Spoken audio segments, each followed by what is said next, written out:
Welcome, everybody, to Strangest Species, Season 3, Episode 1. Officially? Sure. When I make this stuff up, I can do whatever I want. It's close. So, Season 1, we did every single week for a year. So that's 52 episodes. Season 2 started, and we've done 40 episodes, but every other week for some of them and whatever. And I was like, yeah, sounds like Season 3. So, it's officially Season 3 now. Well, we started...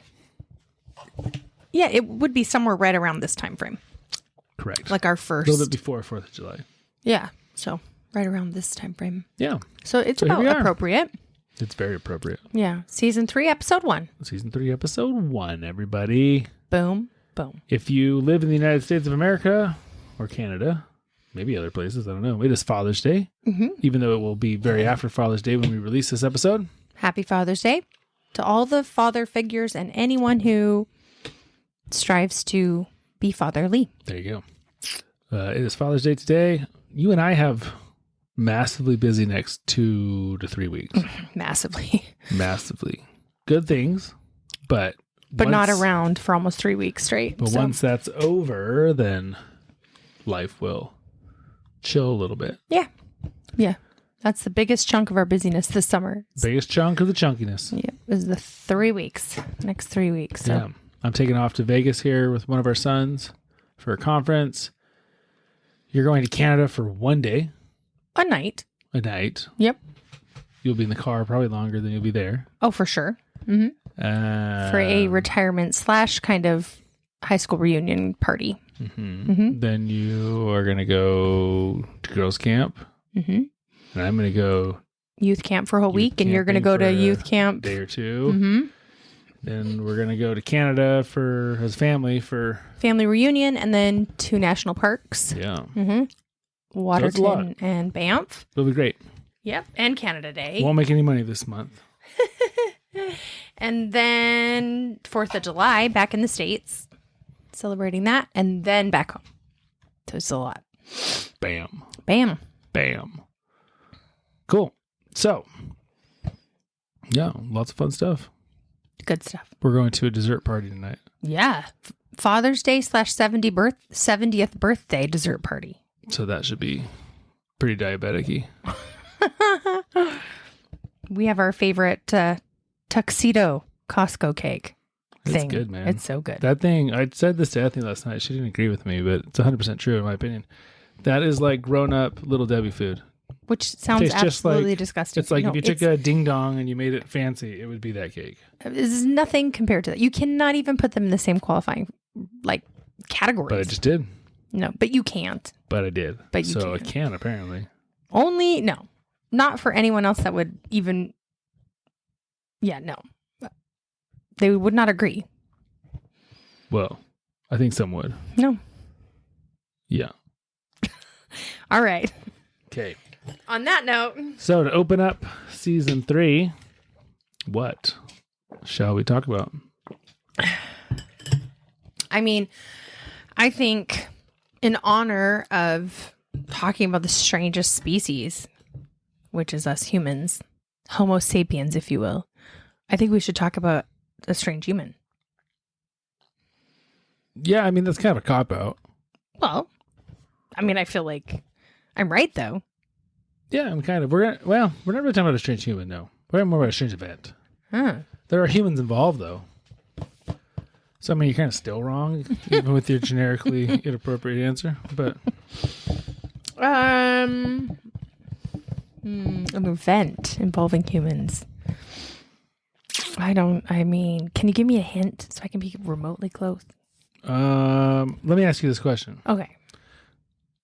What's the most exciting thing or crazy thing you've ever seen at a sporting match? At a hockey game, I saw someone get hit in the face with a puck. Yeah, player or... No, like someone sitting in beside... Yes. They were in our row. Yeah, I was there. Yeah. Yeah, Okay. Lake Erie Monsters. Yeah. That was insane. Yes. They also broke the glass. They also shattered the glass. That was the wildest game, actually. Yeah, that was pretty wild. So I had that on my list. I took the kids to a minor league baseball game here last year that it was tied up, bottom of the 9th inning. and one of the Spokane players hit a pop fly, kind of line drivey pop fly. The right fielder was kind of running backwards. Literally, it bounced. Like, he caught it, and it bounced out of his glove over the fence for a game-winning home run. And that was pretty wild. That is pretty wild. He didn't jump over the wall to steal right. it. Literally, like, it would not have gone over had he not touched attempted it with to his catch glove. it. Yes. Yeah. That's too bad. I'm trying to think. How many like sporting events have I been to? I think 13. I saw Ichiro. Yeah, that was fun. But it wasn't anything significant at that game. No. Yeah, I don't know. I think those the two that I thought of was the hockey game we went to. I've been to lots of sporting events, but you're right. Most of the time, nothing crazy happens. No. Today we're going to talk about one of the most exciting nights ever in sporting history. Oh. But not exciting in the way you're probably thinking. Oh. Yeah, okay. I don't know. Wondering what this might be. Like a stadium started to crumble or something? That would be... I did see, actually, a soccer stadium essentially collapse in Mexico or With somewhere like that. in it? Yeah. It was all made of wood and stuff, and it was a little rickety looking. Oof, that would be terrible. Yeah. Okay. Hopefully it's not terrible. No, not terrible. Okay. So we're going back to May 29th, 1974. Okay. Major League Baseball. Okay. Texas Rangers hosting the Cleveland Indians. Ooh. I've lived there. I've been to home games of both of these teams. I've definitely not been to the Texas Rangers, but I have been to the Cleveland Indians. You have? Yeah. Playoff games and all. Mm-hmm. I know. So, 1974. We got a typical baseball game going on. Okay. Where are we at? We're in Texas? We're in Texas. Okay, we're in Texas. Bottom of the fourth inning. What does Texas get? Do they get tornadoes? Yeah, probably. Do they get typhoons? No. Hurricanes? No. I mean, kind of. Yeah, totally. They get hurricane. Not in Arlington, really, but I mean, just trying to think of what could be happening. Like a rogue firework. Every baseball game has fireworks. Maybe it's a rogue firework. Rogue firework? That's an interesting choice. I don't know. I'm ready. Okay, you're ready. Ooh, chuck wagon racing. Is that a sport? In Canada. Well, not necessarily in Canada. But is it a sport? I've ever seen it. I would not call chuck wagon racing a sport. Okay, because those are wild. You can see some pretty crazy stuff that those. This is true. I'm still thinking of your first question. But there was no chuck wagon races in the baseball game. No, I was still thinking of your first question. Yeah. What is the craziest thing I've seen at a sports ring? So you jumped back without informing us. I know, my brain was still bouncing. Yeah. Remember when that person they asked you if you have ADHD? I do remember that. I wonder why. That's not why. Then she thought you were more ADHD than me anyway. Which is probably true. Which I thought was so funny. Yeah. Okay, anyway. It's quite the question. Yeah. So the bottom of the fourth inning. Rangers are up to bat. Okay. One of the Texas Rangers draws a walk. 4 balls. So that means... So he gets to go to first base. There was no good pitches. Right. Right? Okay. Well, there might have been some, but there were at least 4 not good ones. Okay.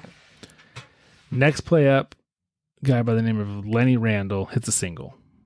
So now we have a runner on first and a runner on second. Okay.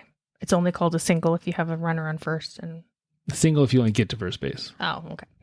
Double if you get 2 bases. Triple if you get to 3 bases. Home run if you make it home. Thank you. Yeah. I think I knew that one. Gotcha. So the next bat, so we have runners on first and second. Mm-hmm. Next guy up hits a grounder to third base. Should be double play. So third baseman's going to get the ball, step on third, throw it to second. Get them. Two outs. So he fields it, steps on third, goes to make the throw to second, but Lenny Randall, the guy who hit the single the time before, slides into second in a way that disrupts the play. So in baseball, right up there on that corner of second base, with the shortstops and the second baseman. Sometimes you have lots of crazy stuff that happens there as far as guys trying to break up double plays. So they come in sliding really hard, really high, arms flailing, things like that to try to break up the play. Okay. That makes sense? I mean, yeah. So Randall broke up the play by sliding into the second baseman of the Indians. So he couldn't make the play. Right. I feel like that's against the rules. So it's against the rules, but it's definitely... there's a lot of gray area, right? Like, I don't know. I just would assume if you slide into a player, it's kind of like you're breaking the rules. But they're also trying to block the that's true. Bag in a way, right? So you have to understand baseball has rules. No. And then it has rules, in quotation. The unwritten rules of baseball. And they're very serious. Okay. And they're very well known. Oh, definitely. Well, not to everybody, but to baseball players. Yeah. For example... You never slide into a base with your cleats up. Well, that makes sense. Yeah, like that's just like faux pas. Because baseball cleats are very different than all other cleats. Yeah, they're made of metal. Yeah. And yeah, so you know that. So here's some other rules. You never bunt to break up a no-hitter. So if a pitcher's throwing a no-hitter, you do not. I don't know what a no-hitter is. It's when they're pitching a game where no one's got a hit on them. I still don't know what that means. So I'm the pitcher. Yeah. In the first inning, I throw to 3 batters and none of them get a hit. Oh, no one hits the ball. No one can get a hit on them. Got it. So you don't. If someone's throwing a no-hitter, you don't bunt, which is like a cheap way of trying to get a hit to break the no-hitter. Okay. Like, is that a real thing? No. But the unwritten rules of baseball, you just don't do it. Okay. It's like you just don't do it. I don't know what the right word is. It's the code. It's like the pirate code. Exactly. Yeah, Pele. So you're not supposed to admire your hits when you hit a home run. Like showboating is very frowned upon in baseball. I mean, I would admire my hit if I got it out. You would. But showboating is like when you do a touchdown dance? Or like would So you hit a home run and you flipped your bat and stared at the pitcher or something. Yeah, take that. Exactly. Very. You know what's gonna happen next time you get up to bat? I don't. You're gonna get a fastball in your ribs. Really? Yeah. Oh, sounds. Or the guy behind you is gonna get a fastball in his ribs. Sounds mean. Yeah. So this is an interesting one that's very true, but I never really thought about it. You don't walk in front of the catcher or the umpire when you're coming up to bat. So if you ever watch baseball players, when they're walking up to the batter's box, they will always walk behind the umpire and the catcher to the other batter's box. You have to pay closer attention. Yeah. It's just one of those unwritten rules. It's like the gentleman's rules of baseball. Ooh. So, and like I said, if you break any of these rules, usually the punishment is... a ball to the ribs. A ball to the ribs. That just sounds terrible. Yeah. Okay. So, going back to the game. Okay. So, the Indians thought that his slide into second broke this code. Because his cleats were up? Well, his cleats were up, or he was just too aggressive. Like, he wasn't trying to slide into the base, he was trying to slide into the baseman, or something like that. Okay. So, in the 8th inning, same batter's back up again, Lenny Randall. So the pitcher throws behind him, which is kind of like a warning shot. Doesn't beat him with the ball, but he throws a fastball behind him. Because these are professionals. They're not going to throw that bad. That's kind of their warning. Like, hey, we don't appreciate what you did. Okay, this seems intense.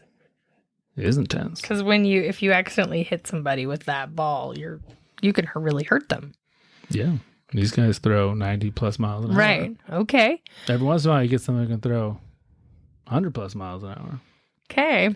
So, next pitch. So, he throws it behind him. Mm-hmm. The next pitch, Randall lays down a drag bunt. I have no idea what that means. I know what a bunt is. So, a drag bunt usually is done by left-handers. So, on a bunt, you're just standing there. And you're trying to just tap the ball. Generally, on a bunt, all you're trying to do is advance a runner. So if I have a runner on second base, I'm going to bunt I know I'm going to get thrown out at first, but in the process of throwing me out, he's going to get him to third. Yeah. Right. This is small ball. This is... That small ball? Or? Yeah. Okay. All these little things, steal, and then a bunt, and then a sac fly, like to try to get one run in versus just hit a home run. That's small ball. Small ball. So that's strategy. Strategy, yes. Is the same term, small ball? Yeah, small ball is very strategic. Never heard these terms before. Yeah. So a drag bunt is a bunt, but you're already moving when you bunt it. To start your run to first? So a drag bunt is actually a bunt where you're trying to get on base. You're trying to use it as a hit. So awesome. And so normally it's done by left-handers. Why lefties? Because they're already... Yeah, they can start running towards first before the ball gets there. Right. So they're running and you're just kind of leaving your bat behind you just to barely... Bunt. Yeah, barely get a piece of the ball, and then you're already 5 steps ahead of the game. That's called a drag bunt? Drag bunt. Okay. You don't dress up like a woman before you bunt. I mean, I knew that. Gotcha. Yep. Good. So, Randall lays down a drag bunt. So Wilcox, pitcher, fields it, and he goes to tag... Second baseman. First base. To tag the actual runner. Oh, okay. So he's going to tag Randall, the guy who did the drag bunt. But Randall, just already angry because he was thrown at the pitch before, rather than just getting tagged, runs out of the baseline and hits the pitcher with his forearm. Like, you can't hit the pitcher? No, you cannot hit the pitcher. And so then the Indians' first baseman responds by running down and literally punching Randall. Oh, wow. So now we've got... Full-on brawl is going to happen. We don't have a full-on brawl, but we have a full-on... fight. Yeah, we've got some serious escalation. So we've had a nasty hard slide into second, which was responded by throwing behind him, which he then bunted. Drag bunted. And when they tried to tag him, he forearmed the pitcher, and the first baseman comes down and punches him. So that's what's in the transpired. Face? I don't know. We don't know. Okay. And so that demanded that the next unwritten rule of baseball be followed, where both benches cleared and ran out onto the field. To start fighting. Oh. Now, oftentimes they don't fight. Sometimes they fight. But you had both benches clear. Okay. So. Is there such thing as red cards and yellow cards? You get kicked out? No. So you just can fight everybody and then keep playing? Is there a penalty box? Sometimes, no penalty box. Good question. Sometimes they will throw out the instigators. The ones, so it would have been the Randall guy, right. And they. So after the brawl was broken up, and the Indians players and coaches returned to the dugout, and both teams are going back to their dugouts. Right. As the Indians are going back, oh no, some of them the fans start throwing beer cans and food at the Indians players. Why the Indians? Because they're on the road. Just because they're the visiting team. That's the only reason. Okay. Right. And the catcher for the Indians even had to be held back from going in the stands to try to fight the fans. Yikes. Yeah. So there's a lot of bad blood. It was a rough game. Yeah. The game was not suspended. It wasn't forfeited. No one was ejected, and the Rangers ended up winning 3-0. Okay. This is not the craziest night in sports. This is the lead up to the craziest night in sports. I think I'm nervous. 5 days later. Do they play again? They're playing again, this time in Cleveland. Do you oftentimes play kind of back-to-back like that? No. So normally in baseball you play 3-game series, but it's not uncommon, to play 3 games here and then the next series is back at home and you might play the same team again. So 5 days later, they're scheduled to play again. And now they're the visitors. Now in Cleveland. So after the game, this is funny, a Cleveland reporter asked the Rangers manager, which is their coach, they call him baseball. They asked him, "Are you going to take your armor to Cleveland because of all the fighting and bad blood?" To which he responded, "Nah, they won't have enough fans there to worry about." That is cheap. So, on top of, the bad blood from the game, he says that. Oof, dang. Local Cleveland reporters run it all week. Of course. In the papers and on the radio. Mad. People are mad. Mm-hmm. those Cleveland folks, I mean, kudos to them. They are true to their teams. Whether their teams are doing great or not, they are like... It's a pretty hardcore fan base. Yeah, pretty hardcore fan base. I can speak more so for Browns fans than I can maybe for Indians fans, because I guess I don't know baseball near as much, but I would assume... They're mostly the same people. Yeah, it's the same kind of vibe. So, okay. Ooh, I'm scared. And this is before they built Jacobs Field, which is the progressive field now. This is when they used to play at the Mistake on the lake. Oh, really? Right on Lake Erie. Yeah. Okay. So we got a lot of bad blood. Mm-hmm. We got a lot of anger. And we're at the Mistake. We're at the Mistake, which means it's... When was this? May? It still could be very cold or... You get some nasty wind on Lake Erie. Yeah. On top of that, something else was going to happen in Cleveland. They were going to have a promotion that night. Who is going to have the Indians? So oftentimes you have promotions at baseball games. I don't know what like the team Dollar Dog Night, Firework Night, Bring Your Dog to the Game Night. Like there's almost always a night. Oh, sure. You know, they have to get people to want to come. They do have 80 some home games, so yeah, it's a lot of games. So they ran the promotion of all promotions that just happened to be the worst promotion ever for that night. What is it? 10-cent beer night. Oh, so everyone's hammered. Oh, so this is just a recipe for disaster right now. You got a lot of angry people. Been hyped up all week. They just played a game. And they do the 10-cent beers. They're 10-cent beer night. Because it was 10-cent beer night, it drew 25,134 fans, which is about twice as many as they were expecting to show up. That's probably... They probably did this on purpose. Yeah. Because of the coach's or the manager's comment. They're like, oh, we're going to bring all of our fans out. And the way we're going to do this is by 10-cent beers. Okay. Good job, Cleveland. Yeah. So this is insane. For 10 cents, you got a full 12-ounce cup of beer. Yeah, that's like a can of beer. Would never happen. Not a can of beer. It's like a can of soda size. What year is this? 74? 74. Yeah, that would never. I mean. So normally a can or a cup of beer back then was 65 cents. So, I mean, that's a steep discount. Very discounted. You get 6 beers for the price of one, essentially. Yeah, essentially. They did have a limit of 6 beers per purchase, but no limit of how many purchases one could make. So every inning, I mean, you can go back and buy another 6 beers. Great. This is not a recipe for disaster Not at all. So the Rangers quickly jumped out to a 5-1 lead.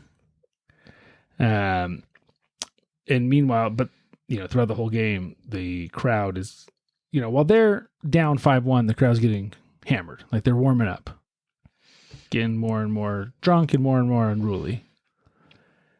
Now, when your team's losing, it's not that hard to be passive. Why? I mean, if you're winning, great. If you're losing by a lot, it's like, oh, okay, whatever. But if the game's close and tight, that's when you start getting antsy, right? But that's not close. No, this isn't close. Okay.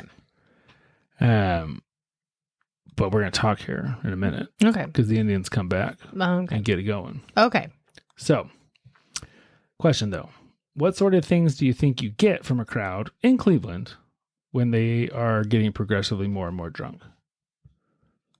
I mean, I don't think it has to be in Cleveland. It could be anywhere. It could be you're going to get, they're already fired Cleveland. up, right? So you're going to get, I think, a lot of belligerent behavior. You do. So here's some of the belligerent behavior. Alrighty. Early in the game, one of Cleveland's players hit a line drive into the stomach of the pitcher, into the Rangers pitcher. Oh my gosh. Not on purpose. No, just the hit, Right. And so the pitcher dropped down to the ground and the fans all started cheering, hit him, harder. Like, oh, wow. So it's very unsportsmanlike. Very unsportsman. Yeah. Come on, Cleve. A woman ran out onto the Indians on deck circle before demonstrating certain anatomical parts to the crowd. Was she stripped? Like, was she streaking? Nope. Just showing off, her top half. Okay. And then tried to run onto the field and kiss the umpire. Well, she's already on the field, but tried to run over and kiss the umpire. Wow. Never seen that at a game? This is spicy. Yeah. After a Texas player hit his second home run of the game, a naked man sprinted to second base and slid into it. One sports writer said, probably getting dirt in places unsuitable for speculation. Yes, I was thinking the same thing. Like, why are you sliding? Oh, wait, because you're drunk. One inning later, we had a father and son run into the outfield and moon the fans. That's awesome. It's good bonding. Father-son bonding. Father-son bonding. That's what you and Lincoln should do. Yeah, we should. You were right about this. Some fans brought firecrackers to the game. Yep. Which they set off in the stands and threw onto the field. And the Rangers' first baseman was pelted with hot dogs, spat on, and at one point was almost struck by an empty gallon jug of alcohol that someone had brought in. My goodness. This is sort of like embarrassing. Yes. Yes. So it was a rough, wild night. Yep. So that's kind of, but we're not even to the wild part yet. Oh, really? Yeah. Okay. This is the warm-up. Whoa. So the Rangers later argued in a call, which a player was called safe. It's close play at third. But the player, the Indians player, had slid in with his cleats up and had cut the third baseman, forcing him to leave the game. Oof. And so the Rangers needed to respond to that, right? I mean, did he do it on purpose? Probably. Okay. So the Rangers manager, I'm sure, went out and yelled at the umpire and blah, blah, blah, because that's what you do, right? Get up in their faces. So while they were doing that, the Cleveland fans all started throwing things out on the field. Like, bottles, whatever. Just garbage. And somebody threw a lighted firecracker into the Rangers bullpen. Ooh. Which is where all the relief pitchers warm up and stuff. Mm-hmm. Not a good idea. Not a good idea. So by the seventh inning, pretty much all the families and sober people had left because it was just too crazy. Too crazy. Yeah. And so pretty much the only ones who were left were like really, really belligerent and intoxicated and not great. Mm-hmm. There was a local sports writer who described one scene like this. He said, early on, the demand for beer surpassed the Indians' capacity to ferry it to the concession stands. And a luminary, perhaps the same person who suggested the promotion in the first place, decided to allow fans to line up behind the outfield fences and have their cups filled directly from the beer company's trucks. The promotion achieved critical mass at that moment as weaving, hooting queues of people refilled via industrial spigot. That's a good idea. Yeah. Yeah. So they didn't even have to go to the concession stands. They could just go straight to the trucks on tap and fill it up. All right. So bottom of the ninth inning. The ninth inning stretch. No. Seventh inning stretch. That's the seventh inning stretch. Sorry. Bottom of the ninth. End of the game. The Indians managed to rally and tie the game 5-5. Whoa. So now people are really excited, right? The Indians had a player on second base who was the potential game-winning run. And that's when things got crazy. Crazier. Yeah. Or weirder. Yes. Or stranger. So after the Indians had tied the game, a 19-year-old fan named Terry Yurkic ran onto the field and attempted to steal the Texas Rangers center fielder's baseball cap. Literally tried to pull it off his head? Yep. Whoa. Yeah. I feel like there's a lot of just, you don't do that. Yeah. Etiquette. It's actually funny. I didn't put the quote in here, but the kid wrote later that he looked up and saw the center fielder walking towards him, and he was like, "Oh crap!" You could tell he was not in the mood for. Yeah. And so the Rangers center fielder walked over and kicked him. Oh my gosh! But in the process, kind of stumbled. Wait, the Ranger stumbled or Right. the kid? Okay. He kicked him, but kind of, I don't know, stumbled a little bit. In the process of him stumbling, the general manager of the Rangers thought that he had been attacked by the kid, because they're sitting in the bench, all the way across the field, and he just sees him kind of stumble, And they just had, they've had people throwing things all game. And this is now the 4th time someone's run onto the field. He's like he's on edge. Yeah. He's on edge. The one time we went to a Mariners game and we saw Ichiro, someone ran on the field. Yeah, I do remember that. And we were sitting right in the front row. That was pretty funny. And they escorted him, like arrested him and escorted him out right in front of us. Yeah. And we asked. And they said it was actually like a pretty big trespassing. Fine. Not even just fine, like charge. Oh, charge. Yeah. I remember that. It was not as benign. Yeah, as I thought it would be. Like, right. it was a pretty intense. Pretty big deal. Yeah. Back in 1974, it probably wasn't. And so they thought he'd been attacked. They thought he had the bad blood from the last game. Mm-hmm. We got fans throwing things. Right. Firecrackers like into the bullpen and stuff. I mean, they're already on edge, right? So Texas manager Billy Martin and a couple of his players run onto the field with bats to protect their player, right? Oh, no. So now you have a large number of intoxicated fans that just start pouring out of the... like stands. Into the stands, onto the field. Yeah. They've got knives, chains, things they've ripped off, chunks of metal that they've literally pulled off the stadium. And they surge onto the field, and you've got about 200 fans surrounding about 25 Texas Rangers who have run out. So the Rangers run on the field to protect the center fielder. All these fans just start pouring out. This is terrifying. Yeah, that's crazy. What do you even do? Do they have police on stand or what? Well, they do have police, but I mean, yeah, what do you do, right? So things are about to get real ugly. Like we've gone from this is like real problems. Yeah. But the tide quickly changes as someone comes flying in to the rescue of the Texas Rangers. Superman. That's a good guess. Wasn't Superman. Who else could it be though? I don't know. Baseball teams have really weird mascots. Like for some reason our team has like a fish. Maybe a weird mascot comes running on and like totally distracts them. That would be great. I don't know. No. Literally realizing that the Rangers might be in actual like trouble of losing their lives out there. The Indians general manager tells his team to grab bats and go out there and help them. Whoa. And so the Indians clear their bench and run out there. This is crazy. Yeah. So they run out there and to literally protect the Rangers and start fighting their own fans. Whoa. And I don't mean like surrounding the Rangers, like literally fighting drunken Indians fans. Yikes. Yeah. This is wild. I wish I was like not there, but also sort of kind of there. Yeah. So the rioters start throwing like folding chairs out of the stadium onto the field. Cleveland relief pitcher Tom Hagendorf, that's a great name, got hit in the head by one of the chairs. One of the Ranger players literally got in a fist fight, and the second he finished that fist fight, he got into another fist fight on the way.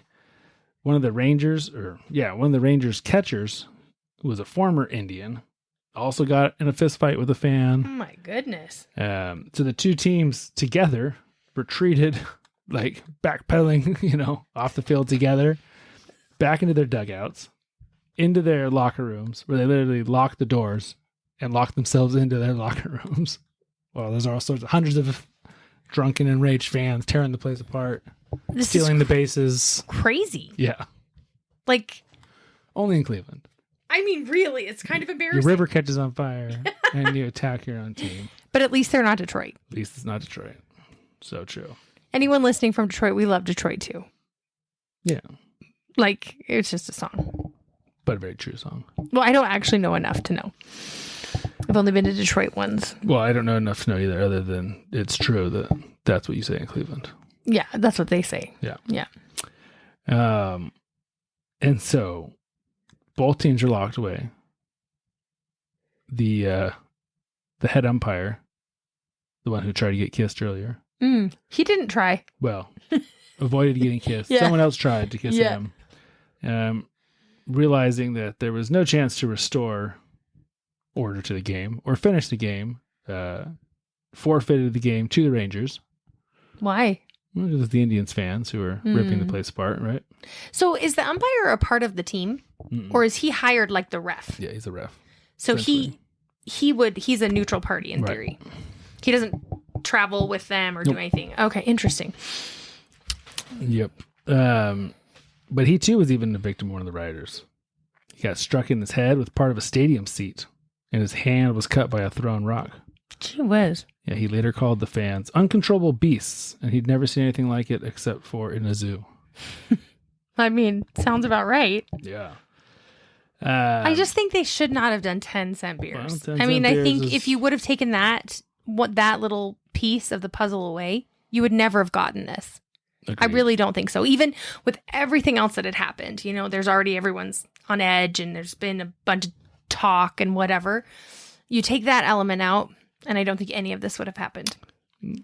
If they would have done 10-cent dogs, it wouldn't have happened. No one's getting drunk on hot dogs. Well, it's not even getting drunk. It's just, I mean, it is. But the alcohol in there obviously inhibits your brain to do anything remotely intelligent. And so, I mean, they just asked for trouble by doing that. Whoever they are, like this ethereal. Yeah, I wonder. Because it's not the manager of the Indians team that decides these promotions. No, it's right? someone in the front office. Sure. Like yeah. So whoever thought of that business side didn't really take into consideration, like. The Jeff Johnson of the team. Huge. Yeah. Yeah. The buddy of ours who used to do this kind of thing. Speaking of baseball bats, I never told you this, but walking the dog from the bus stop, these 3 old guys, they walk the neighborhood and they now walk with a bat. I saw this the other day. Yeah. Yeah. And I was like, he's just got this bat and it's got the straps on the end of the bat handle, which I don't know what the straps are for, but I don't either. Maybe, I don't know. Not baseball. No, I wonder if the straps are for like you wrap it around your wrist in case you accidentally let go when you hit the ball and the bat goes flying. I have no idea why the strings were there. And I was like, oh, what's with the bat? And he's like, it's for the dogs. I was like, I thought he was kidding. So I kind of was just like laughing. And he's like, no, for real. Like the dogs that aren't on a leash. And I was like, oh, you're serious. He walks around, they go on a walk, but they have this bat. They look like these old guys, like Vietnam vets, I can't imagine they could swing the bat fast enough. That's what I'm saying is, you have this bat that if you think you're going to have the time to swing at a dog that's really out to attack you. I mean, how many dogs? Anyway, I thought he was kidding at first, but then he was dead serious. Yeah. It's crazy, the physics of things like that. So, just finishing up Karen Reed trial. We're on verdict watch, so everyone knows. There'll be a verdict by the time you listen to this. But there were some accident reconstructionists who were showing what it would look like if you got your arm hit at 24 miles an hour by a taillight. You got your arm hit? By the car? Yeah, at 24 miles? Yeah. That's not very fast. It doesn't look very fast. It doesn't sound very fast, but the damage would be quite horrific. Like to your arm? Mm-hmm. Oh, interesting. But it was fascinating because they were showing all the physics and showing how your arm goes from a steady state to being accelerated as fast as that car is going, 4 times faster than you can blink your eye. But why? That's just the physics. How it works. Physics. And so I just think about like reaction times. I'm like, there's 0 chance an old person's going to get that bat up before a dog. If that's the dog what I was wants thinking. To get Like, they look like, they have those hats, the old people that they're like a certain generation. They don't sit on their head. They're like up high. I swear it's like Vietnam vets, all of them. I don't know if that's true, but they have this like grumpy demeanor that's just that generation. And to top it off, these already 3 old guys are walking around with this bat. I was dying. Maybe they got attacked by a dog somewhere. They might have. I mean, they might have. But I did see, I don't remember which kid I was with, but I was driving and we were kind of making fun. Like, why? I just feel like maybe like a pepper spray is probably a way, like, I don't know. I could be wrong because you're going to be affected by the pepper spray too. Like if you spray it and you don't get out of the way quickly, you are going to. Most of those pepper sprays are like fine. Sure. Line of yeah. I mean, yes, it's not just like an aerosol. Right. No, but I mean I'm thinking in my mind, like if it's windy or it's gonna be there's gotta be something better out there than a bat, is all I was thinking. Like I mean, if you're like trying to intimidate people, that's what I was thinking. The bat's good. Are they really actually worried about dogs, or are they trying to intimidate other humans? We live in a pretty sketchy neighborhood. No, we don't. You gotta watch out. No. Anyway, you accidentally mess with someone's flowers or something, you know. But it used to be his bat when he was a boy. Like he still has this bat. I was like, this is strange. That's pretty intense. You bring a weird vibe. But then I was thinking I was like, maybe I could picture Alan doing this. Maybe he lived in Cleveland in 1974. Oh, maybe. Yeah. Participated in this game. He was one of the ones trying to save them from the drunken, irate fans. So the security guards can never get under control. So eventually the Cleveland Police Department had to send in a bunch of officers. They arrested 9 people only. Doesn't seem like enough. Yeah. But broke it up. The Indians actually escorted the Rangers to their bus. Oh, I bet they were so, like, most people were so embarrassed, you know? Yeah. And the stadium was probably, I mean, tons of damages, right? Yeah. I mean, literally ripping out chairs. People are crazy. If you were on the maintenance crew, the field crew, you're probably very angry because you, like, meticulously manicure those fields. Yes, I know. And they're probably all destroyed. Yeah. Yeah, they have this cool stripes. I still can't figure out how they do that. So it's all just how they mow, right? Yeah. So a local sports writer by the name of Dan Coughlin attempted to interview the fans, but was punched twice in the face, 2 different times. Seriously. I mean, I can say that I'm glad I don't live there anymore, but I did have some very good experiences there. But yeah, it's just, no. Got punched in the face. They were still drunk. It's like in the moment, right? Yeah. Not like later on. Like that night. Okay. Trying to. Then I'm not going to hold it against them. But I was like, if you were to be like that belligerent and he was trying to interview you like a day or 2 later, like, come on, get a grip, right? Those are the kind of people that walk around the neighborhoods with bats. Yeah. I remember when we were moving there, that whole LeBron James interview, and I was so annoyed by him. Yeah, we moved to Cleveland right after the taking his talents to South Beach. Yeah, but it was just the way he did it. Bethany doesn't like LeBron. I do not like LeBron. Nope. This is true.